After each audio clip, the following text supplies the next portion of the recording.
पैसों को शराब नोशी में, जुए में, सट्टे में, पान गुटखे के खाने में, सिगरेट नोशी में और तरह तरह के मुगल्लज़ात के इस्तेमाल में लगा देते हैं। इस बात की भी आपको फिक्र नहीं कि आप अपने साथ दुश्मनी कर रहे हैं। और आपको पता होना चाहिए सिगरेट नोशी, पान गुटखा, तंबाकू या इस किस्म की जो चीज़ें हैं, इनके खाने की वजह से अगर किसी को किसी तरह की बीमारी होती है और उस बीमारी के नतीजे में उसे अगर मौत हो जाती है तो वो सुसाइड कहलाएगा, क्योंकि उसमें खुले तौर पर लिखा हुआ है कि आपकी बीमारी का कारण है, आपकी जिंदगी के खात्मे का कारण है।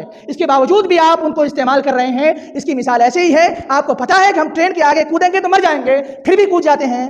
सेम बात है, फर्क सिर्फ इतना है कि ट्रेन के आगे कूदने वाला इंसान फौरन मर जाता है और इन चीज़ों का इस्तेमाल करने वाला फौरन नहीं मरता, बल्कि अपनी बीमारियों को अपने अंदर बढ़ने देता है, बढ़ने देता है, यहाँ तक कि उसकी ज़िंदगी में वो बीमारी इस कदर बढ़ जाती है कि जहाँ उसकी ज़िंदगी तबाहकुन हो जाती है, वहीं पूरा का पूरा घर परेशान हो जाता है। पैसों की बर्बादी अलग होती है, वक्त का ज़िया अलग होता है इलाज करवाने में। इसलिए अल्लाह के वास्ते इन दो बुनियादी बीमारियों से अपने आप को बचाइए।